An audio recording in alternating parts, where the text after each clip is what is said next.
اس کے بعد فرمایا، میں ان 4 الفاظ کی شرح بعد میں کروں گا، لیکن دوسری آیت کا مفہوم بھی سامنے آ جائے تو اس پہلی آیت کی عظمت جو ہے وہ نکھر کر سامنے آئے گی۔ قل بفضل اللہ وبرحمتہ، اے نبی ان سے کہہ دیجئے یہ اللہ تعالیٰ کے فضل اور اس کی رحمت کا مظہر ہے کہ اس نے یہ کلام نازل فرمایا۔ فَبِذَلِكَ فَلْيَفْرَحُوا، تو چاہیے کہ اس پر خوشیاں منائیں، جشن منائیں کہ اللہ کا یہ فضل اور اللہ کی یہ رحمت ہمارے شامل حال ہوئی، ہمیں عطا ہوئی۔ هُوَ خَيْرٌ مِّمَّا يَجْمَعُونَ، یہ ان تمام چیزوں سے زیادہ قیمتی اور بہتر ہے جو یہ جمع کرتے ہیں، دولت، مال و اسباب، آسائشوں کا ساز و سامان، راحت کی مختلف چیزیں جو بھی انسان جمع کرتا ہے۔ هُوَ خَيْرٌ مِّمَّا يَجْمَعُونَ، ان تمام چیزوں سے جنہیں یہ جمع کرتے ہیں، جن کی قدر و قیمت کا ان کے قلب پر کوئی نقش ہے، ان سب سے کہیں بہتر، کہیں قیمتی، کہیں وقی، کہیں زیادہ قابل قدر شے یہ ہے۔ خوشی منانی ہو تو اس پر مناؤ، جشن منانا ہو تو اس کا مناؤ۔ اب آئیے پلٹ کر ان 4 الفاظ کے اندر ایک بڑا گہرا معنوی ربط ہے۔ عام طور پر آپ دیکھتے ہیں قرآن مجید اپنے لیے ایک ہی لفظ استعمال کرتا ہے، ہدن، الف لام میم ذالک الکتاب لا ریب فیہ ہدی للمتقین۔ اصل شے ہدایت ہے، رہنمائی۔ ابھی رمضان مبارک کی آمد آمد ہے، اس کا جو ذکر ہے سورہ بقرہ ہی میں، شہر رمضان الذی انزل فیہ القرآن ہدی للناس وبینات من الہدی والفرقان۔ لفظ ہدایت کو 2 مرتبہ ایک ہی آیت میں دہرایا، لوگوں کے لیے ہدایت و رہنمائی، اور ہدایت بھی بالکل روشن، مبرہن، بینات، ایج پیچ نہیں، کوئی معمے حل نہیں کرائے گئے، کوئی منطق کی پیچیدگیوں میں نہیں الجھایا گیا۔ تو اصل تو ہے ہدایت اور رہنمائی، لیکن یہ مقام اس اعتبار سے بڑا منفرد ہے کہ اس سے پہلے 2 الفاظ لائے گئے۔ اس کی حکمت کی طرف متوجہ کر رہا ہوں۔ جیسے چونکہ میں بھی کبھی طبیب تھا، ڈاکٹر تھا، اس حوالے سے یہاں کئی میرے سابق میرے اعتبار سے ہم پیشہ حضرات یہاں موجود ہیں، انہیں معلوم ہے کہ اعلیٰ سے اعلیٰ دوا ہو، وہ جذب ہو جسم میں تبھی تو مفید ہوگی۔ بڑی سے بڑی بات، اعلیٰ سے اعلیٰ کلام، عمدہ سے عمدہ ہدایت، بہترین سے بہترین حکمت، اگر دل سخت ہو گیا تو مرد ناداں پر کلام نرم و نازک بے اثر۔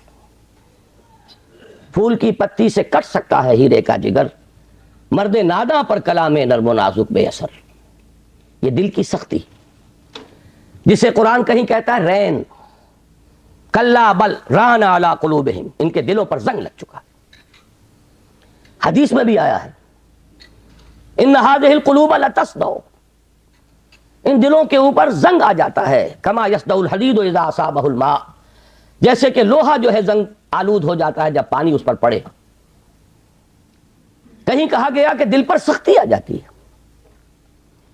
اور انسانی دل پر جب سختی آ جائے، قرآن مجید میں سورہ بقرہ ہی میں وہ تمثیل ہے رونگٹے کھڑی کر دینے والی، کہ جب انسان کے دل میں سختی پیدا ہو جائے تو کوئی شے دنیا کی اتنی سخت نہیں ہوتی جتنا کہ انسان کا دل سخت ہو جاتا۔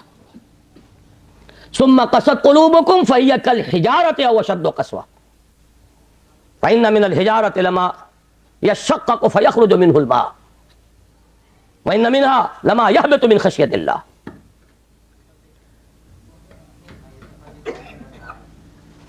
مجھے صحیح الفاظ اس وقت یاد نہیں ہے، لیکن یہ کہ تمثیل یہ ہے، بنی اسرائیل سے خطاب کر کے کہا جا رہا ہے، مذہبی لوگ، کہ تمہارے دل اس کے بعد سخت ہو گئے، اور ایسے سخت کہ پتھروں سے بھی زیادہ سخت۔ پتھروں میں تو وہ بھی ہے جو شک ہو جاتے ہیں، پانی نکل آتا ہے، چشمہ پھوٹ بہتا ہے، ان میں وہ بھی ہیں جو اللہ کی خشیت سے گر پڑتے ہیں۔ لیکن انسان کے دل پر اگر یہ سختی آ جائے تو اب پہلی ضرورت ہے دل کو نرم کرنے کی، اور اس دل کو نرم کرنے کے لیے ضرورت ہے واعظ کی، وہ واز کے جو آج ہمارے ہاں بڑی ہی تحقیق. السلام علیکم ورحمۃ اللہ وبرکاتہ. اسلامی ویڈیو دیکھنے کے لیے ہمارے نور ہدایت چینل کو سبسکرائب کیجئے، کمنٹ کیجئے، لائک کیجئے اور شیئر کیجئے. شکریہ. والی بات بن گئی ہے. واز ہو رہا ہے، یعنی واز کوئی عمدہ شے نہیں ہوتی، واز کوئی اعلیٰ شے نہیں ہے. کوئی عقلی باتیں ہو، کوئی ریشنل اپروچ ہو، کوئی منطقی بات ہو. واز کے بارے میں تو بڑے ہی ایک استحقار کے انداز میں کہا جائے جی واز فرما رہے ہیں. حالانکہ واقعہ یہ ہے کہ واز کی بڑی ضرورت ہے. دل نرم ہوگا تبھی وہ جذب ہوگا، کلام اس میں داخل ہوگا. آپ کو معلوم ہے وہ زمین جس کے اوپر کسا جاتا ہے سخت، کتنی بارش برس جائے وہ پانی ادھر ادھر چلا جائے گا، جذب ہوگا ہی نہیں، لہذا اس کی کوئی افادیت نہیں. تو سب سے پہلی شے ہے دل کو نرم کرنے والی بات. ایک حدیث میں اس کا نقشہ کھینچا گیا ہے کہ ایک مرتبہ حضور نے واعظ فرمایا، خطبہ دیا، جس کے بارے میں الفاظ آتے ہیں کہ جس سے دل لرز اٹھے اور آنکھوں سے آنسوؤں کے چشمے جاری ہو گئے. صحابہ نے عرض کیا کہ حضور معلوم ہوتا ہے کہ یہ تو کوئی آپ جیسے کہ یہ کلام آپ کا جیسے کسی کو وداع کیا جا رہا ہو، رخصت کیا جا رہا ہو، کوئی ایسی بات ہے تو مزید وصیت فرمائیے، مزید نصیحت فرمائیے. تو واعظ کی اپنی جگہ بڑی اہمیت ہے. واعظ قابل حقارت شے نہیں ہے. انسان میں عقل ہی نہیں ہے، جذبات بھی ہیں. جذبات کو خود ایک غذا کی ضرورت ہے، بلکہ انسانوں کی عظیم اکثریت جذبات ہی کی راہ سے اپروچ کی جا سکتی ہے. وہ ایک بڑی ہی مائنیوٹ مائنورٹی ہوتی ہے جنہیں آپ انٹلیکچوئلز کہیں. انہیں تو واقعتاً ان کی مجبوری بھی ہے کہ ان پر واعظ اثر انداز نہیں ہوتا. ان کے لیے ضرورت ہے برہان کی، دلیل کی، استدلال کی، منطق کی.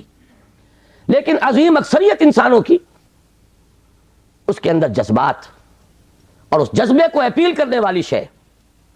اب مجھے یاد آ گئی بات، حضرت عمر رضی اللہ تعالیٰ عنہ، ان کو موم کرنے والی شے کیا تھی؟ کتنے سخت انسان. آخری فیصلہ یہ ہے کہ دیکھا جائے گا جو کچھ ہو رہا ہے. یہ دارالندوہ میں بیٹھے ہوئے لوگ طے نہیں کر پائیں گے، یہ سوچتے ہی رہ جائیں گے، اور محمد کا جادو چلتا جا رہا ہے. یہ در حقیقت چونکہ ایک ٹرائبل معاشرہ تھا، اس کا بیک گراؤنڈ سمجھ لیجئے. چونکہ حضور صلی اللہ علیہ وسلم کا ساتھ دے رہے تھے آپ کے چچا ابو طالب،